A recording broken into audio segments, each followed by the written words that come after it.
In this video, I'll show you how to create a master table in Airtable. Now, in creating a master table, the first step is to create a workspace. So on the left-hand side, click on Workspaces. From here, head over to the right-hand side of all workspaces and click on Create a Workspace. Now, depending on the master table that you want to get, let's say we want a compilation of all of our products, we want to create a POS system, we want to get our employees such as that, then you just want to simply name this as your company. So instead of naming it individually as either the products, employees, we will just simply name this as our company. Now, at the bottom, this is where you can create your base. This will be the database, so simply click on Create.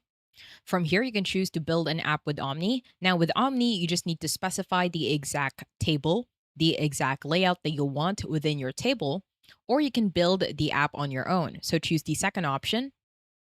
And from here, it will automatically take you to a blank database. Now, within a blank database, you will still have an option to use Omni. From here, you can set or ask to build anything. You can start with automatically a table.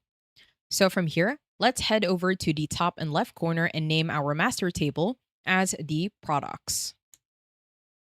Now, within a products, the usual things that we get is number one, the name, the stock, the barcode, or the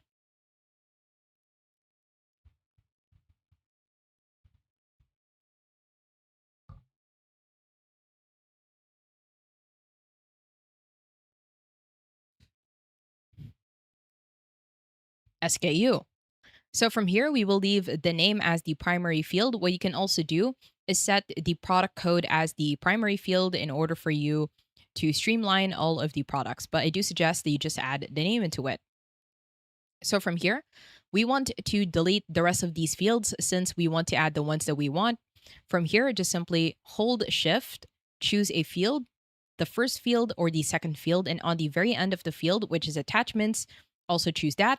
It will multi-select all of the fields, press on backspace to delete. Or what you can also do is right-click on a field, at the bottom choose to delete the 5 fields. Now, in here, we want to set this as the name. We can also edit a field and set it as the product name. Now, from here, we will add another field. Let's say that we want to add the category. So from here, we will add a single line text. If you want to search for the standard fields, you can also do so. At the top, simply search for, let's say, a single line text, press on enter, and from here, we will set this as the variants. At the bottom, click on create. Let's say we also want to add another one, a single line text again, and we will set this as the category. Now, let's say you want to add the numbers. Click on the plus sign again to add another field. At the bottom, let's say we want to choose a number. So we can do so. But what you can also do is set a currency for the price. But for this time, we will add a number. Let's name this as the stock.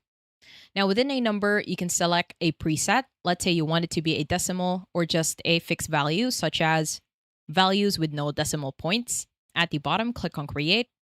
We can also add the currency. Now, within a currency, we will set the stock price. We will select the preset as with a percentage, and on the currency symbol, you can change this to the currency of your country.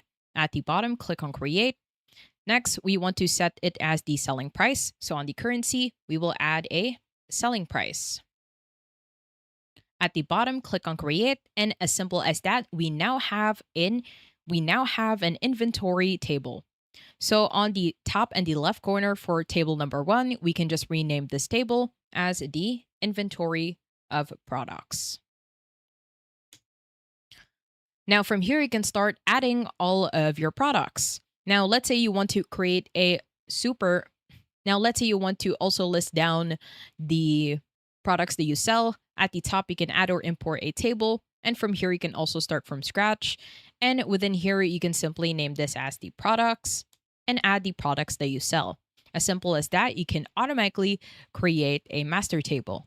I hope you found this tutorial helpful. Please let me know if you have any other questions in the comment section below, and I will try my best to help you out.